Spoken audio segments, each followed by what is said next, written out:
प्रधानमंत्री नरेंद्र मोदी ने आज फिर एक बार गुजरात में मतदान किया और अहमदाबाद आके अपने मताधिकार का उपयोग किया। लोगों से बड़ी तादाद में बाहर निकलकर वोट करने की अपील की। उनके साथ उनके बड़े भाई भी मौजूद थे, उनसे ही सीधे बात करते हैं। सुमन भाई, आज फिर एक बार प्रधानमंत्री यहाँ पे आए थे, आपसे भी मिले, कैसा अनुभव रहा और क्या बात हुई आज, क्या कहा उन्होंने?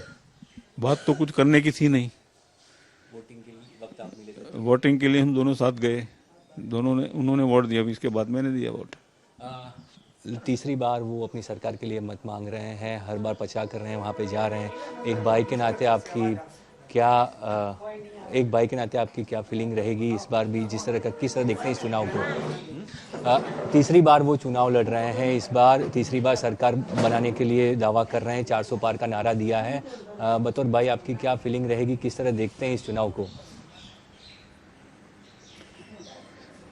गुजरात में 10 साल में नरेंद्र भाई के सुशासन के दरमियान जो कोई कामकाज हुए हैं, उसका लोगों में जो उसका इम्प्रेशन है, वो इम्प्रेशन आज देखने को मिला। इलेक्शन में वोट देने के लिए लोग आए तो कहीं कोई कंप्लेंट नहीं थी। सब लोग ये उत्सव के रूप में मनाते थे और वोटिंग करते थे। जिस तरह से प्रधानमंत्री का जो कार्यकाल रहा है, 10 साल रहे हैं, और अब फिर दोबारा 5 साल के लिए वो मत मांग रहे हैं, कैसा कार्यकाल आप देखा 10 साल में? क्योंकि आपने कहा कि लोग खुश थे, तो आपको ये फीडबैक मिलता रहा है, पहले बात होती रही है, आप लोगों से मिलते हैं? देखिए, नरेंद्र भाई के सुशासन के अंदर उन्होंने जो कुछ भी काम किए हैं, नेशनल और इंटरनेशनल बातों में भी उनकी राय ली जाती है, और उन्होंने जो कुछ भी किया है उसके गुजरात का, भारत का नाम बहुत बड़ा है। एक भाई के तौर पे कैसी फीलिंग रहती है, क्योंकि जब आपका भाई अंतर्राष्ट्रीय तौर पे इतना बड़ा, क्योंकि सीएम थे तब तो लोग कहते ही थे कि गुजरात के सीएम है, अब देश में प्रधानमंत्री के साथ बाहरी देशों में भी उनका एक बड़ा नाम हो गया है, कैसा लग रहा है आपको और आपके परिवार को? हम लोगों को लग रहा है कि नरेंद्र भाई पहले से जिस लाइन पर चलते थे, वो लाइन में हम कभी उस टाइम पर कहते थे कि भाई एक बार रोज ये क्या कर रहे हैं आप। आज लग रहा है कि नहीं, वो जो कर रहे थे वो सही कर रहे थे, सही किया है उन्होंने। परिवार के लिए कैसी फीलिंग है? परिवार जब आज देखता है उनको इतने बड़े स्तर पे, इतने बड़े हुद्दे पे, और अंतर्राष्ट्रीय स्तर में उनको जो नामना मिल रही है, परिवार का भी नाम उतना बड़ा हुआ है। सिर्फ वो भले ही कहते हों कि परिवार से पहले अलग हो गए थे, पर फिर भी परिवार के साथ एक नाता रहता है। नहीं, उसका तो आनंद होता है ना।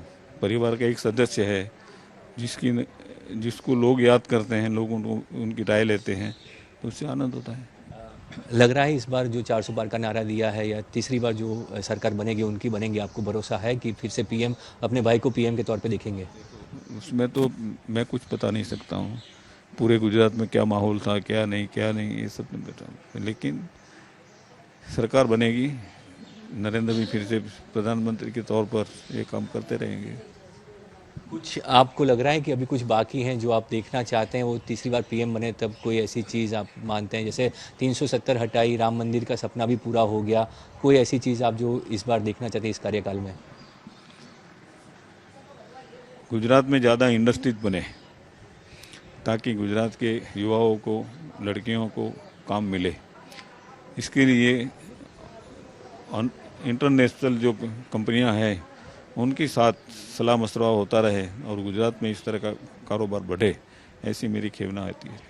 धन्यवाद, हमसे बात करके। तो ये थे सुमा भाई मोदी, जिन्होंने साफ तौर पे कहा कि तीसरी बार प्रधानमंत्री बन रहे हैं, ऐसी उनको भी उम्मीद है कि तीसरी बार उनके भाई प्रधानमंत्री बनेंगे। और गुजरात की जहाँ तक बात है, तो गुजरात में ज़्यादा इंडस्ट्री आए और ज़्यादा रोजगार उपलब्ध हो, ये वो कह रहे हैं। तो आज जब परिवार का नाम रोशन किया है, तो उनके लिए एक बेहद आनंद और गर्व की अनुभूति है, और वही अपेक्षा रख रहे हैं कि आने वाले दिनों में फिर से एक बार वो प्रधानमंत्री बनेंगे।